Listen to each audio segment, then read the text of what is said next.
అవకాశం అయ్యగారికి, అమ్మగారికి, సంఘానికి ప్రత్యేకమైన వందనాలు. నేను హైందవ కుటుంబం నుంచి వచ్చాను. మాది ఇంటర్ కాస్ట్ మ్యారేజ్. నేను చదువుచేసి మా మిస్సెస్ ఎస్సీ అన్నమాట.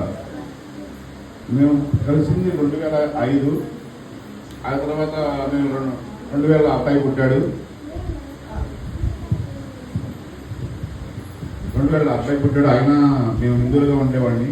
టెంపుల్స్కి, హిందూ టెంపుల్స్ ప్రతిసారి తీసుకెళ్ళేవాడిని. వీళ్ళని కూడా తీసుకెళ్ళి క్రైస్తవులందరూ నా కోసం, మా భార్య ఇష్టం లేకుండా వచ్చేది. చాలా టెంపుల్స్కి వెళ్ళాను. కానీ ఒకసారి మా అత్తగారు ఎందుకు చెప్తా ఉండేది, అర్థమాను మీరు నిజమైన దేవుడు తెలుసుకోవాలని చెప్తా ఉండేది. కానీ నేను ఇష్టపడే ఉంటాను. తెలుసుకున్నాం కానీ ఆవిడ అనుకుంది మున్నూరు వెళ్ళాలని. అప్పుడు ముక్కుంది అన్నమాట. ఇప్పుడు మా బాబుని అడగా మాటలేదు, అందువల్ల ఎక్కడికైనా వెళ్ళండి నడుస్తాడు అని చెప్పి నమ్మమంది, వెళ్ళమంది. అలా 7 వారాలు చేసాం. అయినా లేదు. కాకపోతే నేను నమ్మలేదు కదా అప్పుడు కూడా. ఏదో మామూలుగా ఆవిడ చెప్పింది కాబట్టి వెళ్ళమందని వెళ్ళాను. నేను మారింది మాత్రం 2010 చివరి తర్వాత ఆరాధనకి వెళ్ళడము, బైబిల్ చదవడం మొదలుపెట్టాను. మొదలు పెడుతుంటే చదువుతున్నప్పుడు ఫస్ట్లో కొంచెం అర్థమయ్యేది కాదు. దేవుని ప్రార్థన చేస్తున్నప్పుడు కొన్ని మర్మాలు తెలుపుతూ ఉండేవాడు. తెలుపుతున్నప్పుడు దేవుడు నన్ను పట్టుకోవడం జరిగింది. నేను ఆయనలో ఎదగడం, ఎక్కువగా బలపడడం జరిగింది. 2015లో సిఎస్ఐలో బాప్తిజం జరిగింది. కానీ నా కోరిక ఏంటంటే యేసు ప్రభు గారు ఎక్కడైతే గలిలయ సముద్రం దగ్గర గౌతమ నదిలో బాప్తిజం తీసుకుని అక్కడ తీసుకోవాలని నాకు నా కోరిక బాగా. నేను నిత్యం ప్రార్థన చేసుకుంటూ ఉండేవాడిని. చేసుకుంటూ ఉంటే 23లో కోసం అన్వేషణ ద్వారా వెళ్ళడానికి సిద్ధపడ్డాం. ఆ సంవత్సరం వెళ్ళడం అయితే కుదరలేదు. ఎందుకంటే అది ఇక్కడ యుద్ధాలు జరుగుతుంది యెరూషలేములో. అందువల్ల ఆగిపోయింది. మేము హైదరాబాద్ దాకా వెళ్ళిపోయాం ప్రయాణం అయ్యి. కానీ వెళ్ళడం కుదరలేదు. కానీ దేవుడు ఆయన ప్రార్థన చేసిన వాటికి ఎందుకు వింటాడు కదా, ప్రతి మాటిస్తాడు కదా. అయితే నేను వెయిట్ చేస్తున్నాను. 24లో సెప్టెంబర్ వెళ్ళడం జరిగింది. ఆయన తిరిగిన ప్లేస్లు కానీ, ఆయన ప్రార్థించిన ప్రదేశం కానీ నేను చూడడం అయితే జరిగింది. నాకు చాలా ధన్యత అయింది. నాకు చాలా ఆనందంగా కూడా ఉంది. ఇంత అద్భుతమైన నేను తిరగమని అనుకునేవాడిని. ఏదైతే అనుకున్నానో ఆ కోరిక నెరవేర్చాడు. అదే కాదు, ఇంకా చాలా అద్భుతాలు నా జీవితంలో ఉన్నాయి. ఒక్కొక్కటి చెప్తా ఉంటే నాకే ఆనందం. నేను ఇంతగా ఆనందం పొందుతున్నానంటే ఎందుకంటే దేవుడు, నిజమైన దేవుడు తెలుసుకోవడం జరిగింది. నా విశ్వాసం ఇంకా ప్రతిరోజు ప్రార్థనలో ఉన్నప్పుడు కానీ దేవుడు నాతో మాట్లాడటం కానీ, ఆయనతో నేను రావడం కానీ చాలా ఆనందంగా అనుభూతిని పొందాను.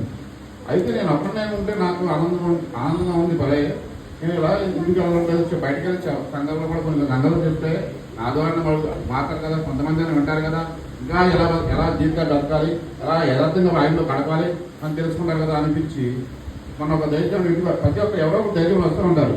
ప్రతి ఒక్కరు మీరు జీవితం బాగుంది, దేవుళ్ళు ఎలా ఎదుగుతున్నారో తెలుసు, కొంతమంది చెప్పండి అనేవారు. కానీ నేను ఎందుకు మొహమాట పడే నేను రాస్తాను అని చెప్పేవాడిని. అయ్యారు కూడా నన్ను అడిగారు 2-3 వారాల క్రితమే. చూద్దామంటే తర్వాత చూద్దాం అన్నాం. కానీ నాకు ఎందుకు ఈ వారం రావాలనిపించింది. ఆయన కూడా బలవంతంగా రాపెట్టడం జరిగింది. కానీ దేవుడి ముందు నిలబడి సాక్ష్యం చెప్పడం చాలా అద్భుతం. అదొక ఆనందం. ఈ ఆనందం నేను అప్పుడే అనుభవించిన మీకు కూడా చెప్పాలి, మీకు కూడా తెలియపరచాలని చెప్తున్నాను.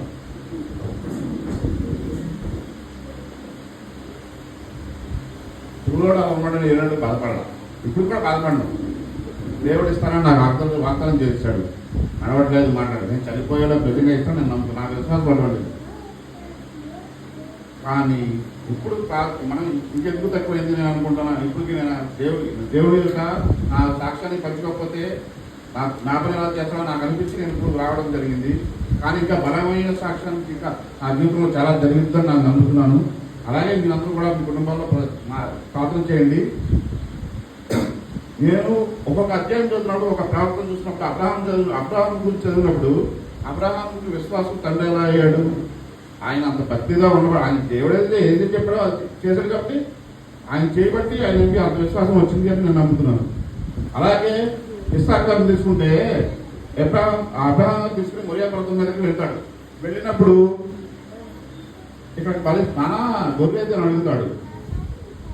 అడిగినప్పుడు దేవుడు చూసుకుంటాడని చెప్పాడు. అక్కడికే దేవుడికి అప్పగించేసుకున్నాడు అబ్రహాం గారు. అయితే ఇస్సాకు ఇవన్నీ అనుకోరా, నిప్పుల మీద పడుకోబెట్టినప్పుడు కూడా బాధపడలా. అమ్మో నన్ను పడుతున్నాంటే నేను అనుకోరా. నమ్మాడు. ఎందుకంటే మా నాన్న ఏదో చేస్తాడు, దేవుడి మీద విశ్వాసం ఉంచాడు కాబట్టి ఆయన నమ్మాడు. అప్పుడు పక్కన దేవుడి ముందే గొర్రె పెట్టడం జరిగింది అక్కడ.